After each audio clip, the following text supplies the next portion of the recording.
It is the Flow Friday night sports show. Northern Areas footy is getting very interesting indeed. Last minor round of matches coming up this weekend, and a very interesting round of results from last weekend for us to have a look at with the great Graham Spud McKay. Spud, how are you?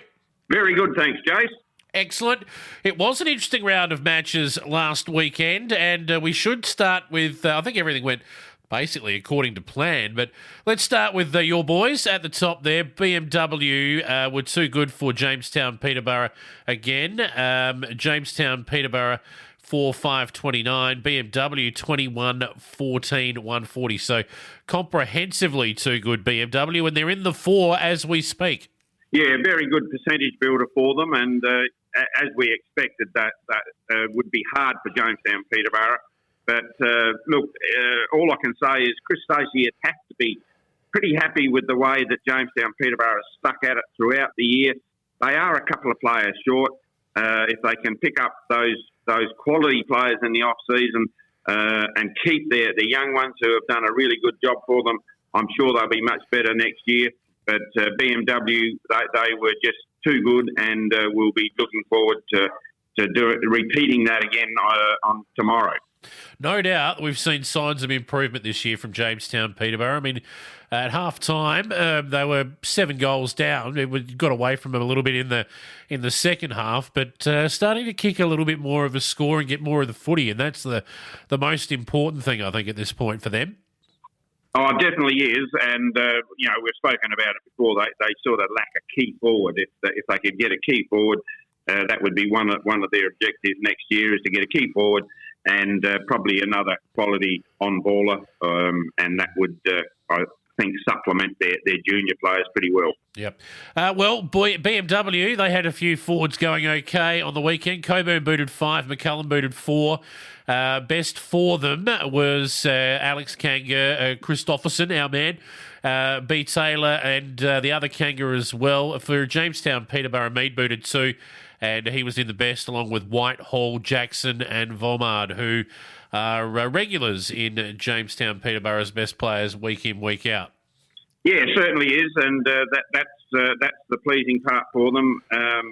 We noticed, like, the two Kangas are continually in BMW's best players, and that their team sort of revolves around those two, but there's a few others sort of managing to get in the best players there for them, so they're hitting their straps at the right time. Spot on. Let's take a look at Crystal Brook. Now, they got dumped out of the 4 on the weekend, but they gave a very good account of themselves against the top side, Orroroo, who were just off the bit over the last fortnight, it's fair to say. They got the job done in the end, 14-12-96. Crystal Brook 10-10-70. For mine, Orroroo are waiting for finals. Well, I guess Matt Dignan is probably looking at various combinations which he can use. This was not a blowout win by any means. Crystal Brook managed to hang in there. Unfortunately for them, they weren't quite good enough to get over the Orroroo down there. But it will be really interesting to see how Orroroo sort of come out in the last minor round game tomorrow, and whether they are sort of settling their side and going to. They've still been probably the best side all year, and they will look to settle things down and just go into the final confidence. No doubt about that. So best for Crystal Brook, Capitola, Nance, Millard and Lambert. Hill booted 3 for them. And for Orroroo, Homsch booted 5. Bo Man, who's been moonlighting in the ruck at the moment through necessity, he kicked 3. Bennett, Homsch, Ellery and Shute named in their best. They'd be looking forward to getting the big ruckman back at some point, but not sure that's going to happen this year. No, unfortunately it's not. That's not going to happen until next year, but... they will just have to manage without him. And Will Bennett is one that's sort of come back in, a really good player. He's had a knee done, and he's been playing a bit of reserves, and that's a quality A-grade player. So he's a big in for them. Yeah. And the last match of the round, I reckon this is the most disappointing scoreline of the round, and I say that in terms of Tigers fans. Southern Flinders beat Orroroo. They went up against Broughton Mandurah, would have had plenty of confidence. And let's be honest, Broughton Mandurah flogged them 16-12-108 to Southern Flinders, just 2-2-14. Their lack of ability to score raised its head again, and Broughton Mandurah just ran all over the top of them.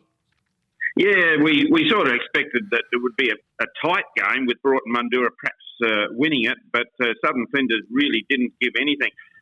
We'd have to sort of say that Broughton Mandurah were considerably stronger than what they were the week before, with several players back, and they've got the two bowlies playing pretty well for them now, Mitchell and Kane. And their ruckman is Jonah Grimes. He's one that's sort of starting to hit his straps and having a fair impact on what's happening around the centre there. So Broughton look like they are going to be up there now once they got their players there, and if they can keep them all on the track.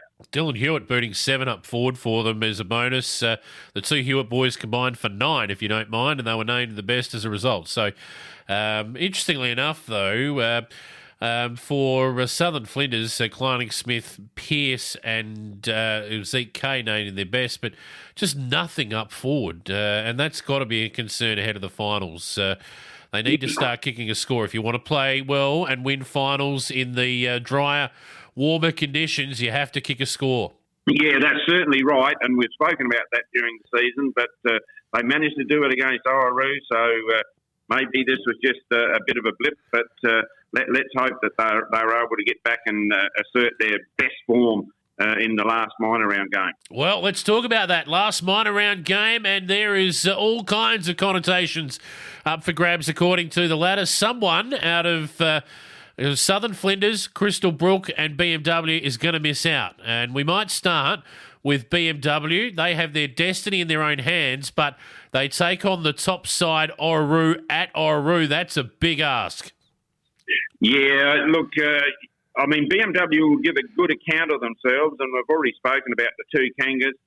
Nick McCullum, I've spoken about him before, up centre-half forward, like he can kick the goals for them, but Orroroo have a very good sound defence with Damien Ellery, Jonathan Biley, Declan Duffy, Billy Tapscott, all quality players.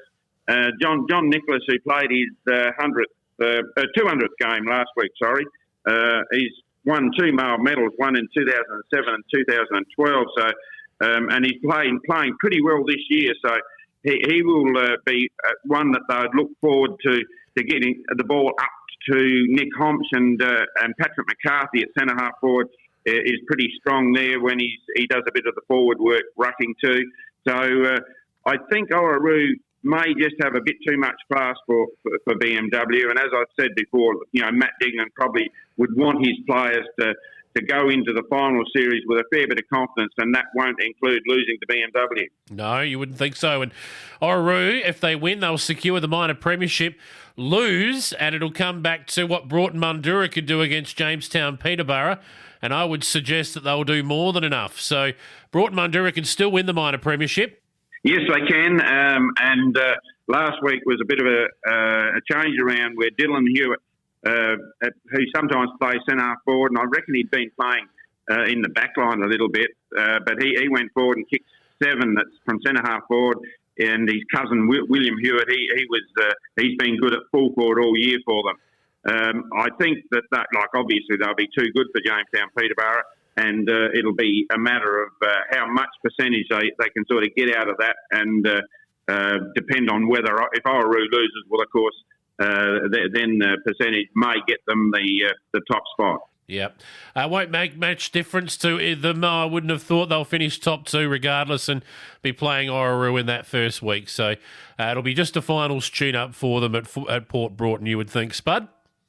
Yeah, certainly will be. And it's always great weather over there, but it's like going to Queensland most times, playing down there on that Broughton Oval is in a bit of a basin. So it should be a really good good day there. Yeah. But let's be honest, all eyes will be on what happens at Gladstone, where Southern Flinders will host Crystal Brook. Now, the winner of this game will absolutely play finals.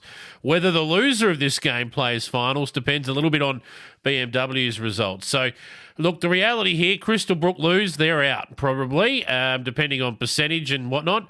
If they win, Southern Flinders could be tipped out. It's an interesting scenario, this one. Yeah, Crystal Brook's coach, Darren Phillibeer, he's sort of approaching this game in that fashion that it is like a final game, lose and they'll be out. Then Southern Flinders, of course, if they were to lose and BMW win, well then they could very well miss out after having been sitting in the fall there for most of the season. So should be really good. Southern Flinders, we sort of be a little bit concerned about their forward power up there because they've got good ruckman in their coach, Nick Pearce. Mitchell Smith and Jackson Bruce are good on ballers. Kobe Millington's good for them. But we sort of question a little bit about who's going to kick the goals. But if you look at Crystal Brook, they've got Darren Phillibeer and Daniel Hill, both big goal kickers in their own right. And they've got some good on-ballers. Luke Capitola, Joel Millard, Nathan Lambert have all been playing good, solid footy for them. Look, it's hard to pick this one. It's up at Rabra. And I think maybe Crystal Brook could get it simply because of their forward setup. Well, they could. Last time around, they did beat Crystal Brook, but I'm just going back through results at the moment, and I'm tipping now we're going to have pretty fine conditions.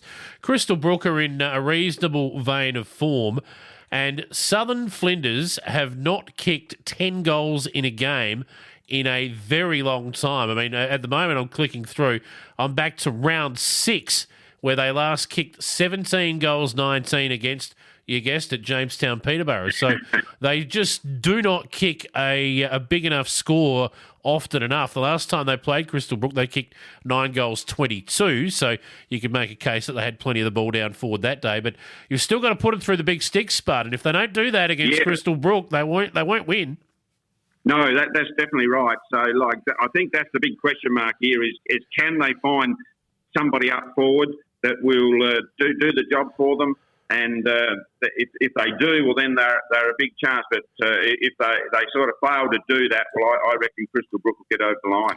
They did beat them the first time they played each other this year, Crystal Brook, so they have got some winning form against Southern Flinders. I reckon they might just win this weekend, Spud. Yep, I wouldn't disagree with that, but it's one of those games where obviously Southern Flinders will be keyed up and want to do it, and they will certainly be putting their best foot forward there to make sure that they do have another week at least. Yeah, it's going to be a fascinating finish to the season. Anything else as we wrap it up, Spud? No, that's about all, I think, but a great last minor round for Northern Areas, and it's good to see that we've got 5 teams all in it at this stage, and only the one not able to make it. So let's hope it's an injury-free run for all those teams running into finals, and we'll catch you next week, Jace. Good on you, Spud.